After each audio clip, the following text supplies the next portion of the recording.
queridos hermanos, hoy es para nosotros un gran día de fiesta, porque hoy estamos celebrando la mayor fiesta de nuestra fe, la Pascua. Una fiesta importante que la vamos a celebrar por 50 días, 7 semanas, hasta su final en la conocida fiesta de Pentecostés, que significa precisamente 50, y que va a ser el final de esta gran celebración. Pero cuando vamos valorando, descubriendo lo que es la Pascua, podemos afirmar sin temor a equivocarnos que la única fiesta que tenemos es esta. Cada vez que vivimos algún acontecimiento, nosotros celebramos la Eucaristía. ¿Y qué es la Eucaristía? Ya lo recordamos el pasado Jueves Santo, fruto de la Pascua. Una celebración donde nosotros proclamamos y recordamos la muerte de nuestro Señor Jesucristo. Por eso, cada domingo, la misa como hoy nos reúne. Todos los días, la celebración de la misa la vivimos como el gran acontecimiento de fe.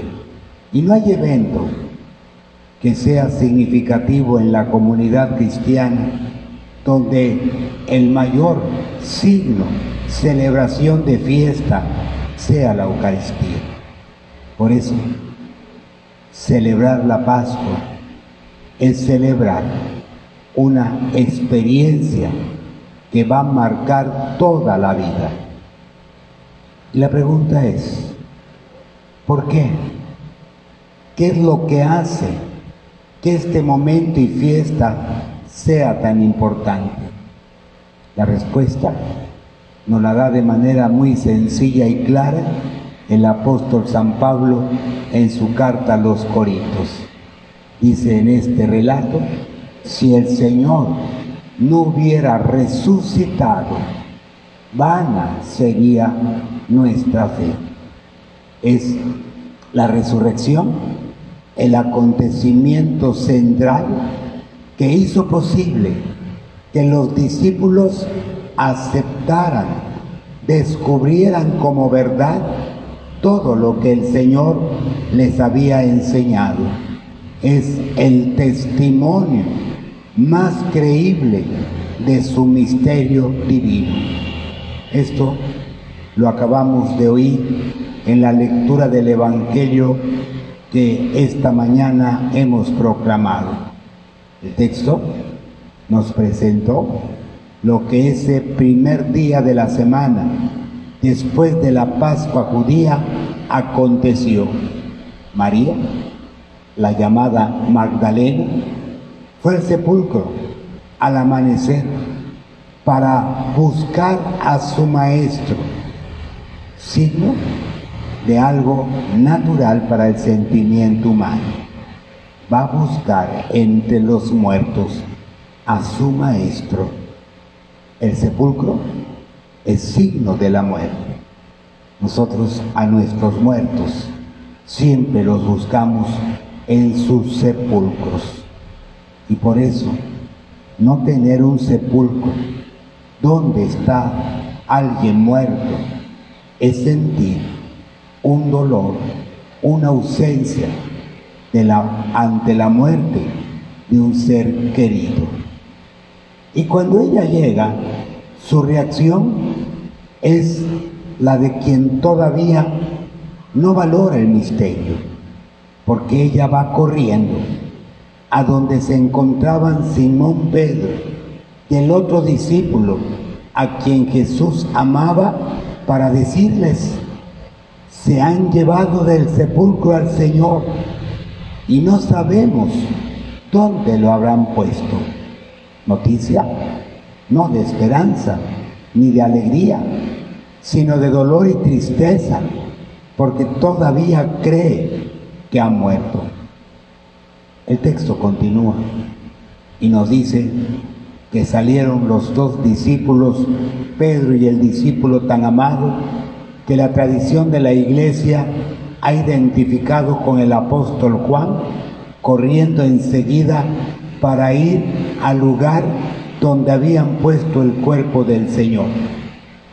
Cuando llegan, los dos son testigos de estos signos. Vieron los lienzos tendidos en el suelo y el sudario con que le habían cubierto la cabeza doblado, dice el texto, en un sitio aparte. Vale la pena detenerse para valorar por qué el evangelista remarca estos signos. ¿Qué fue lo que vieron? El lienzo tendido. Es decir, imaginemos cómo eran las sepulturas de aquel tiempo. El cuerpo era envuelto en una sábana a la cual se le ponían muchos aceites, y esa sábana adquiría una consistencia que para poder quitarla había que romperla.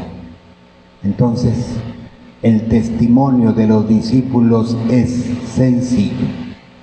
Hagan de cuenta que ponemos el cuerpo aquí tendido y que la persona que se metió pudiera levantarse, traspasar esa sábana.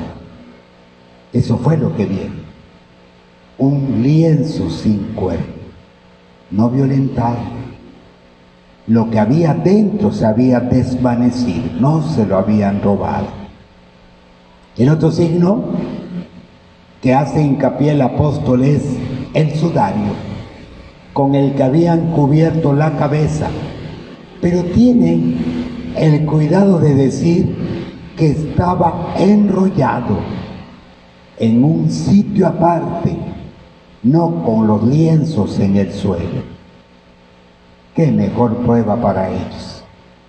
Ese hombre se quitó el lienzo, tuvo el cuidado de doblarlo, como pudo haber estado ese lienzo antes de haber cubierto el rostro tan maltratado como quedó el rostro del Señor. Entonces, ya no tienen dudas. Ahora salen, pero dice el texto con mucha claridad, ahora sí, creyeron, porque no habían entendido las Escrituras, según la cual Jesús debía resucitar de entre los muertos.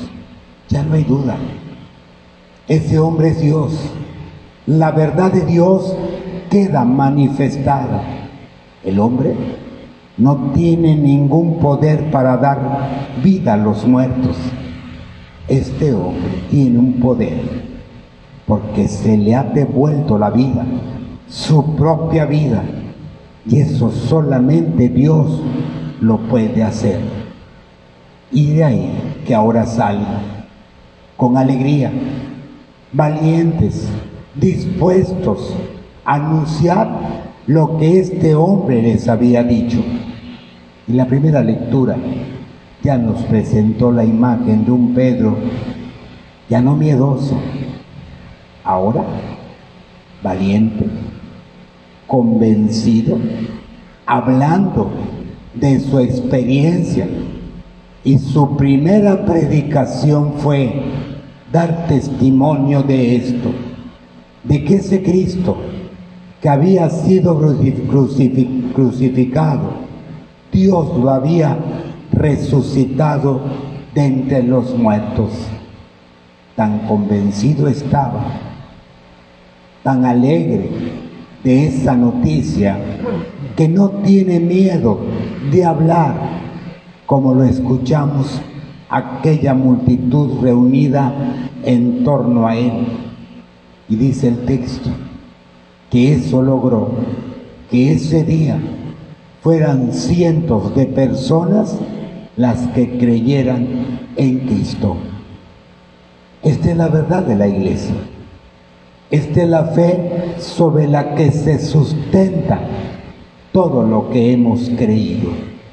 Predicamos, hablamos de un Dios vivo que está entre nosotros, un Dios que da sentido a la vida y que por eso se convierte en la forma de vivir de quien cree en Él.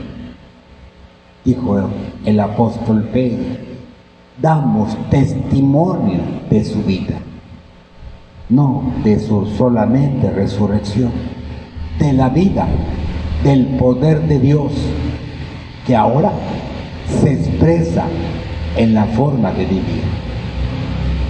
Queridos hermanos, esta es la gran noticia que hoy se nos invita a ser testigos de ella. Qué reto tan grande tenemos hoy como cristiandad, como iglesia. Vivimos ante una sociedad que ha optado por negar a Dios cabida en su vida.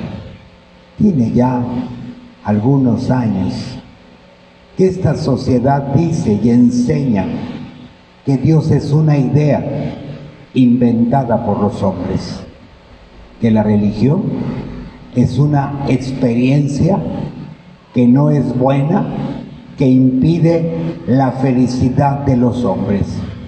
Se ha dicho que estas tradiciones y costumbres de mucha gente mayor, lo único que hizo es quitar la felicidad al hombre. Es lo que oímos en las nuevas generaciones. Es lo que muchos papás escuchan hoy cuando al tocar el tema de Dios en el hogar les dicen, Dios es una idea, no creo en la religión. Y con tristeza ven la apatía, la indiferencia con que estas nuevas generaciones viven la experiencia de fe. Ni siquiera es parte de las cosas que consideran buenas. Hoy, esta sociedad optó, no de ahora, desde el siglo pasado, por una ideología muy peligrosa. Ha sido llamada ideología de género.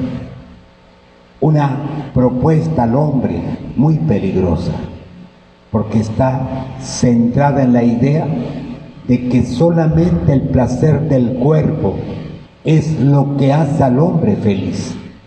Ideología que hoy se afirma por todos y muchos especialistas sanos, ha dado pie a una nueva cultura que desde finales del siglo pasado ha estado ya proclamándose como el bien de la vida. Hoy se le llama cultura trans, una cultura que tiene como verdad que el hombre nace con un cuerpo equivocado. No es extraño oír hoy la forma de expresarse de muchos hombres y mujeres. Hombres que dicen que nacieron con el cuerpo equivocado, que no era lo que esperaban de su vida. Mujeres que afirman lo mismo. Y que por eso van con la idea de que la verdad de la vida está marcada por errores. Y por eso cada quien puede ser como quiera. Cada quien puede decidir vivir la vida que desee. Este es el proyecto humano. Esta es la experiencia que promueve esta nueva sociedad, basada en el instinto, basada en el placer del cuerpo, y diciendo que esa es la forma de alcanzar la felicidad. Lo cierto es que esto no ha sido el bien del hombre. Vamos descubriendo situaciones de dolor, vamos valorando con qué facilidad se terminan las instituciones buenas y nobles de la vida, como la misma familia, y vamos valorando la perversión con que hoy se realiza el misterio de la vida. Bien escribía un conocido sociólogo, no hace muchos años fallecidos, en su estudio llamado La cultura líquida. Si dejamos que el hombre se guíe por su instinto, tendremos cada vez más la barbarie y la muerte entre nosotros, porque guiarse con el instinto es actuar de una forma en la que solamente prevalece el deseo de muerte. Hermanos, nosotros tenemos una gran noticia, pero parece que hoy nos hemos llenado de miedo y hemos callado esta verdad. Nos han hecho creer que nuestro mensaje es de odio. Nos han hecho dudar de las verdades que hemos creído. Son las acusaciones que hace esta sociedad a la predicación cristiana. Nos llaman homofóbicos. Nos dicen que nuestras verdades son mentiras y nos los hemos creído. Tenemos mucho miedo de hablar de nuestra fe. Tenemos mucho temor de defender los valores de la vida cristiana. Dudamos, pensamos que no es cierto lo que Jesús predicaba, y llenos de temor tenemos una iglesia que solamente vive de costumbres y tradiciones que animan a un cierto número de fieles, pero no dan respuesta, sentido a la vida de las nuevas generaciones. Hoy, ¿qué falta nos hace?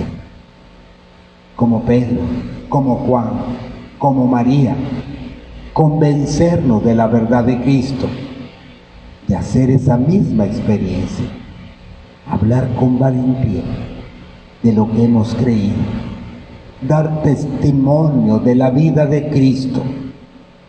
Hoy, en este día, la Iglesia como que hace énfasis solamente en la resurrección.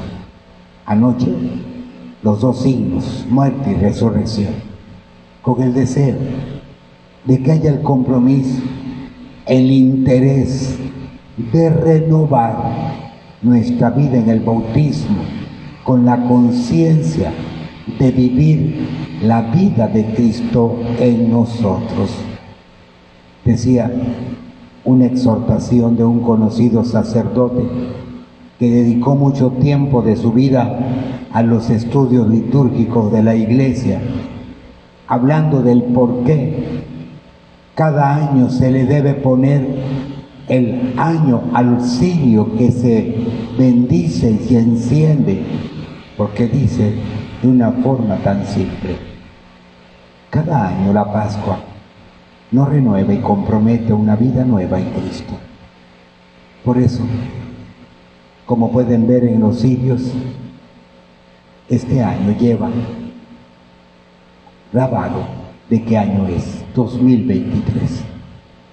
¿Por qué no hoy, con esa conciencia, con esa experiencia de estos primeros cristianos, vivir nuestro compromiso y deseo bautismal? Vamos ahora a este bello momento, a renovar nuestro propio bautismo, a renovar nuestra propia conciencia de ser hijos. Pero ya no lo hagamos como un signo más de la misa. Hagámoslo con la conciencia de lo que somos, Cristos, porque de nuestro bautismo, tu bautismo, vivimos el fruto de esta Pascua. También nosotros hemos muerto con Cristo para resucitar a la vida con Él. Que esa sea nuestra gran fiesta de Pascua, lo que hoy entonces la Iglesia vive, proclamando la resurrección del Señor. Vamos a ponernos de pie para vivir entonces este bello momento de la misa.